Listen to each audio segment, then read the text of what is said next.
ഇതാണ് നമ്മുടെ പുഴ. മഴ പെയ്തിട്ടുണ്ടല്ലോ ഇവിടെ മൊത്തം വെള്ളം നിറഞ്ഞ്. നമ്മളിവിടെ വരുമൊന്നുമില്ല കേട്ടോ. അപ്പോൾ ഇവിടെ ഇത് വലിയ മാങ്ങമരമൊക്കെ ഉണ്ട്. പക്ഷെ അതിനകത്ത് മാങ്ങ ഇല്ലടാ. എവിടെ അത് മാങ്ങയൊന്നുമില്ല. ഇപ്പം വെറുതെ പറയാ.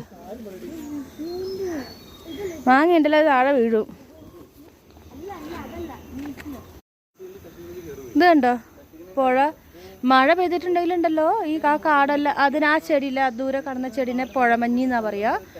അതിനകത്ത് പിന്നെ ഇപ്പം അതെല്ലാം അങ്ങനെ നിറഞ്ഞിരിക്കുകയാണ്. ഒരു തവണ ഭയങ്കര മഴ പെയ്തിട്ടുണ്ടെങ്കിൽ ഇത് മൊത്തം അടിച്ചിട്ടങ്ങ് പോകും. ഇത് കണ്ടോ ഇത്ര വലിയ വലിയ പാറകളാണ്. കുറേ വർഷം പഴക്കമുള്ള പാറകളൊക്കെയാണിത്.